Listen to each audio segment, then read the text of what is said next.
Hey everybody, this is MyCollectables coming back with another video. This video is all about Apple's new rules for NFTs that they put out and how people in Veve are getting kind of worried about it, but I'm here to reassure you, in my opinion, the way that I see it is there's no worry at all for Veve, but I do think that Veve is really doing the right thing by going more towards the web app with a lot of the stuff they're doing because Apple and other, companies like this, they can really throw a wrench into the works and they can really change things on companies, but I think Apple is not doing anything to Veve right here. I think Veve is just fine, but we'll get into it. I got a couple of articles that I've researched.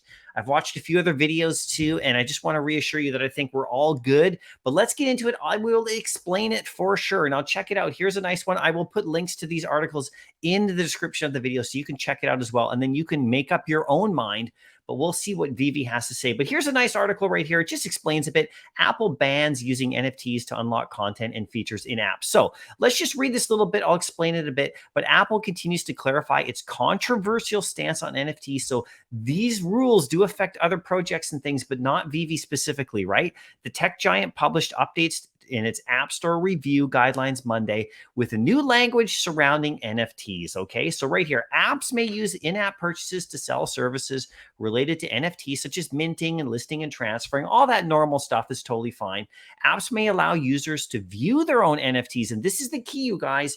The viewing of NFTs is what Veve does in augmented reality. It's viewing. There's a big difference here with what the rule is that Apple does not want to do. And I will explain that specifically in just a second.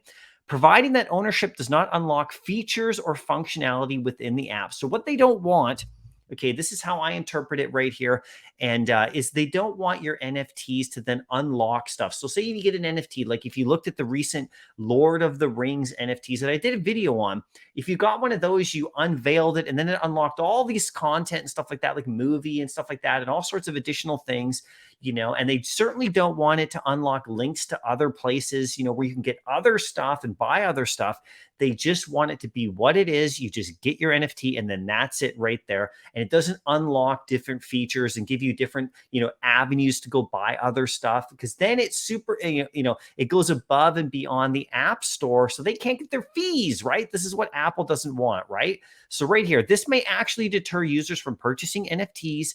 As a main use case for NFTs, that they can sometimes unlock token gated content, right? And then it talks about Moonbirds and Bored Ape Yacht Club, where you attach you connect your wallet and it gets you like into other things, and like your NFT is like a token gated thing. Veve doesn't have that kind of thing, right? So Veve might do airdrops, but that's a different thing. That's just Veve themselves rewarding people for having a certain NFT by giving you a free one. It's not promoting to purchase other stuff or giving you additional content. So it's actually just fine right here. Developers aren't allowed to create buttons, external links, or other calls to action that might tell users how to circumvent the App Store and buy NFTs through other platforms. So this is what they don't want. Apple wants you to buy everything through their phone, through the app, but this is great for Veve developing the web app. Right now, I'm going to get into the main thing that people are really worried about here. And if I switch over to this other article right here, okay, this is on Apple Insider. This is the actual rules themselves, right? If you scroll down right here, this is the part that people are getting worried about right here. It's where they mention augmented reality markers.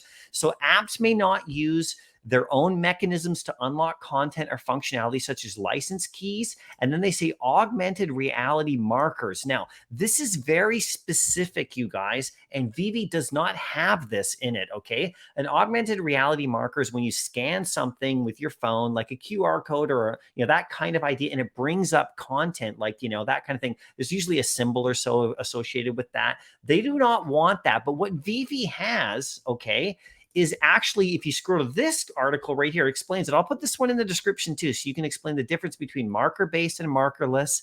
Okay, so Veve actually has markerless, which is right here, markerless augmented reality. This is where you scan an environment or a surface, and there's nothing that triggers content. It just enables you to play with your NFT on the surface of something. It's just another way to view it. It doesn't actually unlock anything. So that is the key difference here. So that's why these rules are fine for Veve, in my opinion. Now we'll see what Veve has to say about all this kind of stuff, and if it actually has an impact, this can have an impact of how Veve will develop utility programs in the future, though. That could have an impact here a bit.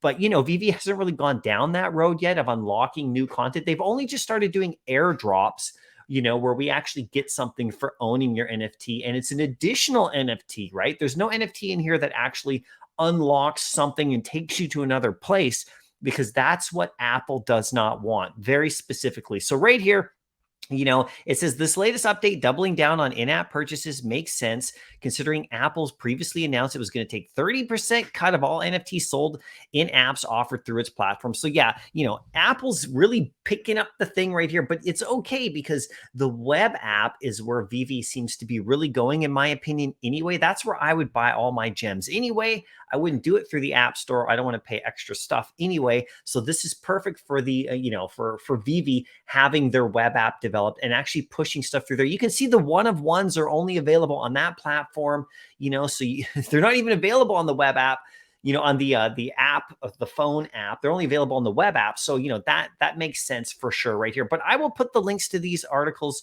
in the description of the video. You can read it yourself, have a look, let me know what you think. But I really actually don't think that these are that big of a deal for the way Veve is operating right now.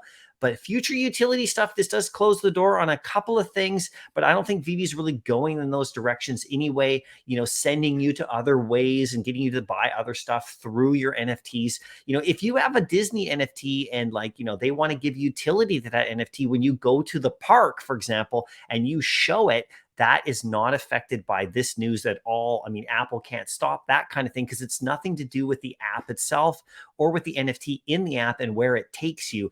That's what Apple's trying to do, is trying to keep everything, all the purchases and stuff, and all the content literally on the app itself, and not take you to other places and unlock other content, by, jumping through or using your augmented reality marker to bring up new content, that kind of stuff. They don't want that. Anyway, let me know what you think in the comment section. I will see you in the next video. Happy collecting.